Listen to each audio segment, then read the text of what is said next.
When you stop swimming, even for a short period of time, your VO2 max immediately decreases, your muscles start to atrophy, and to top it all off, you start to lose your feel of the water almost instantly. Now, before you give up on swimming or have the thought of taking a break, in this video, I want to break down exactly what happens to your body when you stop swimming. I also want to show you some positive things that happen to your body when you stop swimming. And at the end of the video, I want to share with you a few pro tips if you're making your swimming comeback. Now, to illustrate just how fast you lose your feel of the water, endurance, and strength, I'm going to draw it on this graph. So on our x-axis, we have the time. Our y-axis is one of these three variables.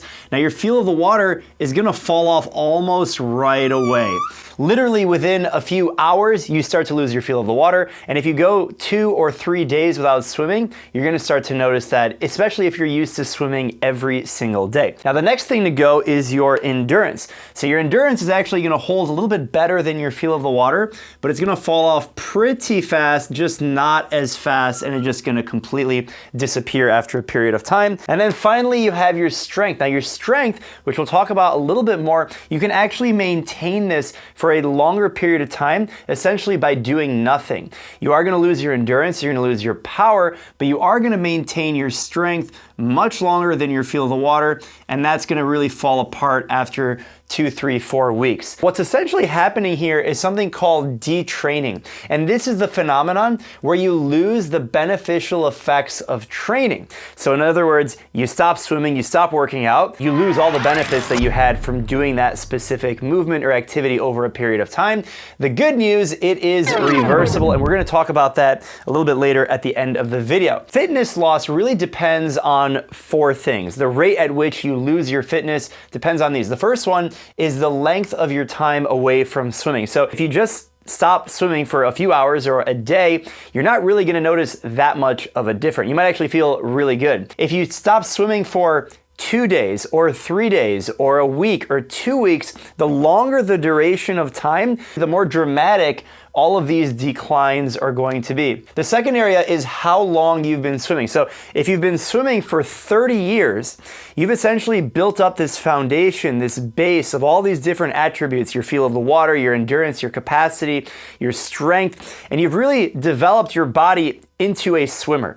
And so because of that, you're actually gonna lose these things slower because you've been building it for 30 years. If you've only been swimming for 3 months or 3 years, you're gonna lose it that much more quickly. Another area is your overall level of fitness. So if you're at the elite circle, if you're training 3, 4, 5 hours a day, if you just go 2 days without training, your body's going to feel weird. If you're at a lower level of fitness and you're only swimming 30 minutes every other day, you're at a lower level of fitness, so the effects of stopping swimming or stopping activity completely are gonna happen much slower than someone who's training at a very, very high level. And finally, it's your age. So if you're 7 years old, you can stop swimming for 2 weeks. It ain't really gonna do much. You're probably gonna grow in that period of time. So if you have kids and you're watching this, you know, your kids are growing really fast. They're burning calories like crazy. But if you're 50 years old or 60 or 70, you start to lose your muscle on your frame that much more quickly. And so age is definitely a factor for how fast you will lose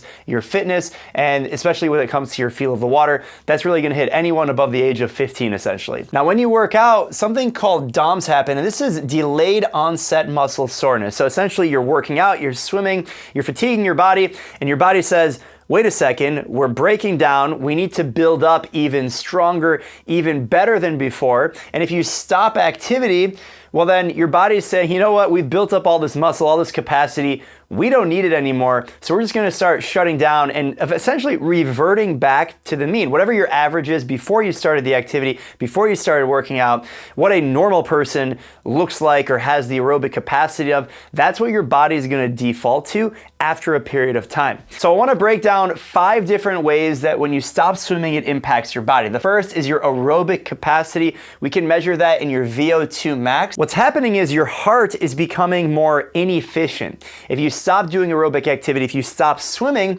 your heart is just not as good at circulating that oxygenated blood through your body.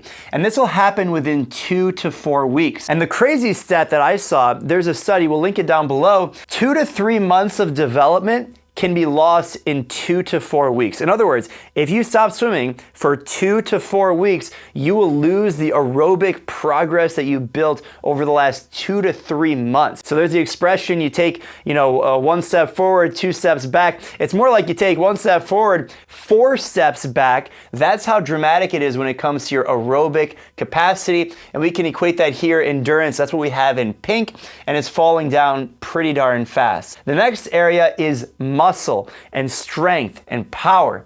And you will lose muscle. If you stop swimming, if you stop doing weightlifting or anything like that for any period of time, you are going to lose muscle atrophy. The crazy thing is that you can actually maintain strength for about 2 to 4 weeks. If you notice here on the blue graph, you're actually able to maintain strength for a pretty good period of time. However, your power and endurance are going to fall apart. And you may have experienced this if you're weightlifting and all of a sudden you don't lift for 2 weeks and then you come back in the gym and you're hitting a PR, you're going, best efforts in the gym.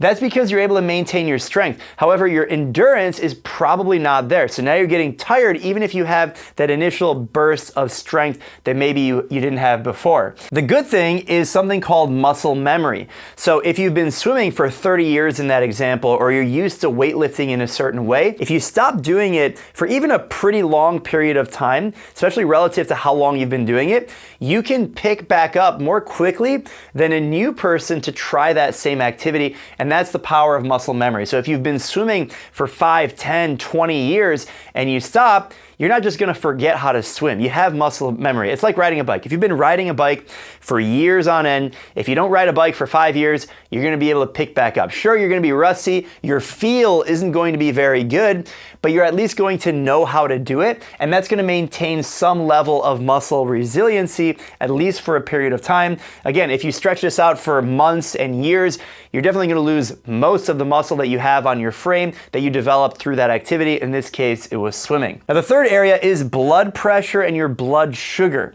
And what's happening is you're basically going to increase your blood sugar because your body can't metabolize as quickly. We'll talk about that in metabolism next. But basically, you can't make use of this glucose because you're not doing anything with it. So if you stop swimming and you don't replenish your activity level by doing something else and you just completely shut off activity, you're probably going to increase your blood sugar, and you're also going to have a rise in blood pressure.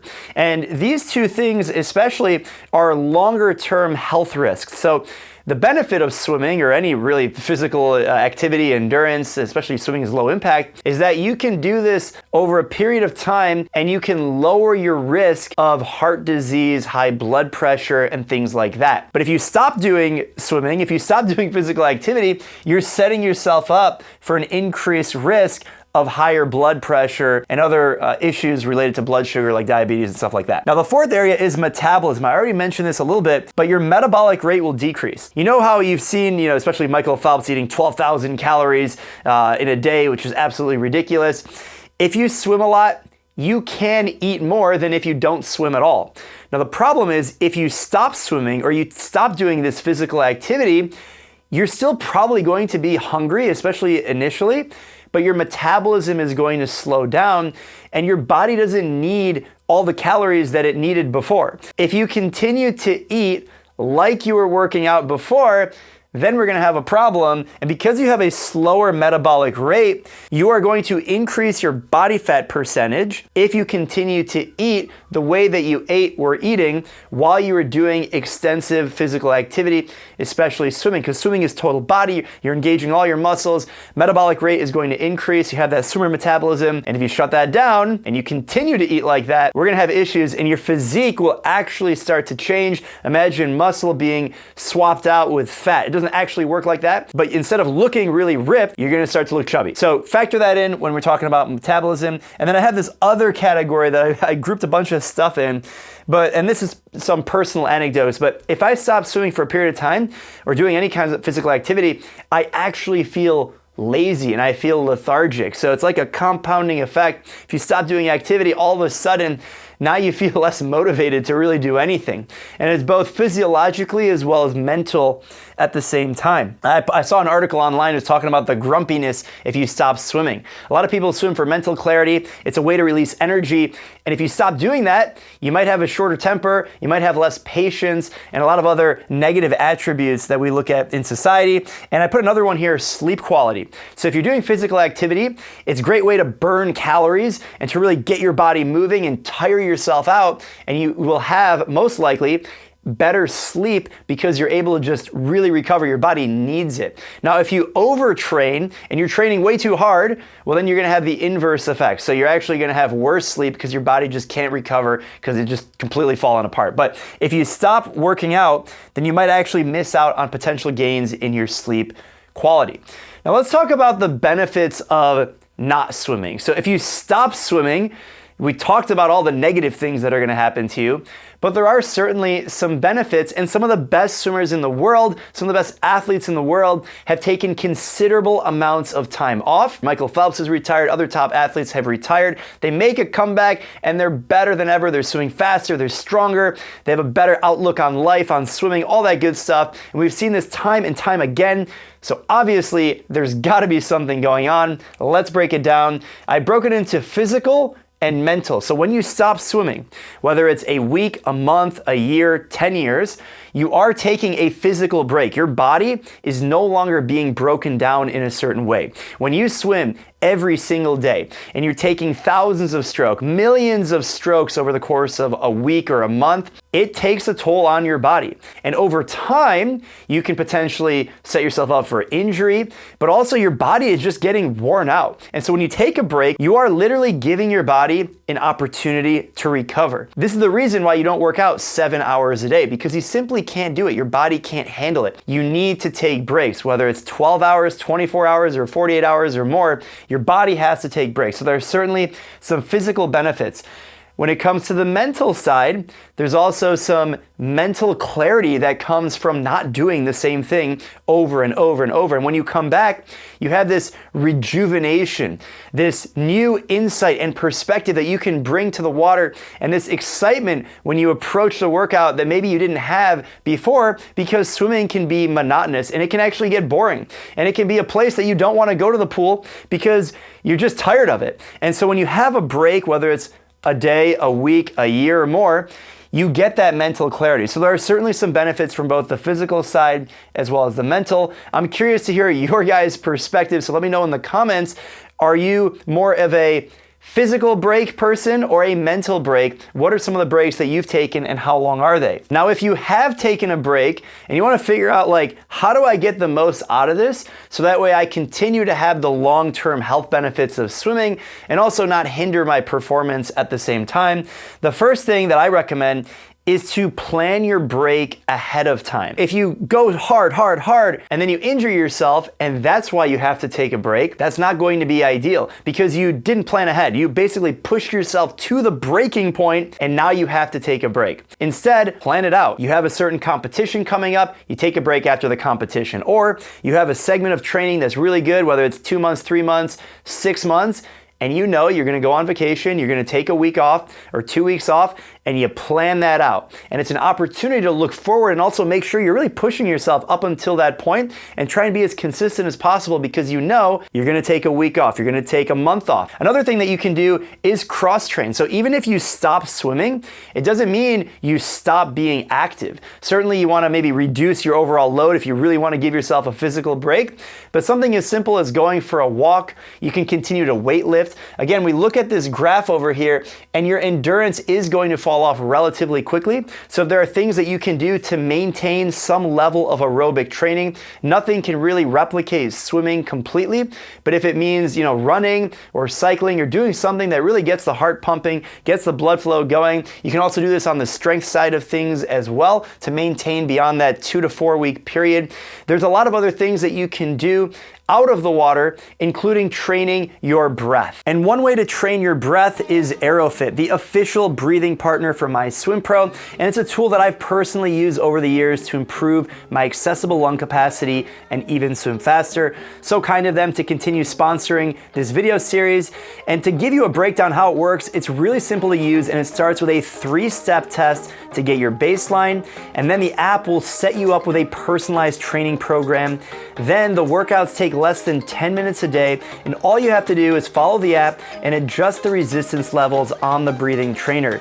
And you'll see a difference in just a few weeks because the exercises strengthen your diaphragm and the muscles between your ribs so that you can inhale more air with every breath. This makes your breathing more controlled, which also helps your sleep and recovery. So if you're ready to take your breathing to the next level, check out the link in the description to get 15% off your AeroFit order. And if you're watching this during the World Aquatics Championships, it's an even bigger discount, so check it out in the link below. And my final tip for taking a break is to pay attention to your nutrition. I already mentioned it, but if you stop swimming, if you stop activity, and you continue to eat like a monster, you are going to look like a monster. Maybe it's a little aggressive, but it's true. So make sure you keep your physique in check, but also your overall health, because you don't need all that extra blood sugar going through your body. So let's say you've taken 1 week off, 1 month, or heck, you've taken a year or years off and you're making your comeback. How do you do it? We know the benefits of stopping. We also know some of the negative effects of stopping your swimming routine. So let's get you back into shape. The first thing, you have to ease back into it. I always tell people, whatever you think you're gonna do on day 1 or day 2, whatever, cut it in half. Because I see so many swimmers make this huge mistake where they just try and do way too much all up front, and you're basically setting yourself up for failure. So think about what you wanna do and cut it in half, ease into it, and follow what I like to call the 10% per week rule. And this states that as you increase your volume, you're not going to increase by more than 10% per week. So in week 1, maybe you do 5,000 meters. In week 2, you really shouldn't do more than 5,500 meters because that would be 10% more. Now you'll be able to do more than that up front, but you're just going to increase your risk of injury. So start out gradually, go easy, and build your way up. Now the best way to do this is to not even think about it. And that's why I developed the MySwimPro app, so you can have a personalized coach that does all of this for you. So instead of writing out your workouts or thinking about how much you should do on each given day or what sets to do, what intervals, the MySwimPro app is like a personal coach that guides you through a workout set by set. So you can follow the couch to 1K plan, or you can do the Get Fit plan where you start from 0 and you build yourself all the way up to doing a full mile continuously. Whatever the plan is, whatever your goal is, the MySwimPro app will deliver a personalized training program just for you. So check it out for iPhone and Android. Now, if you enjoyed this video, you're gonna love this one over here, how to swim faster in 90 seconds. I'll see you over there, and happy swimming.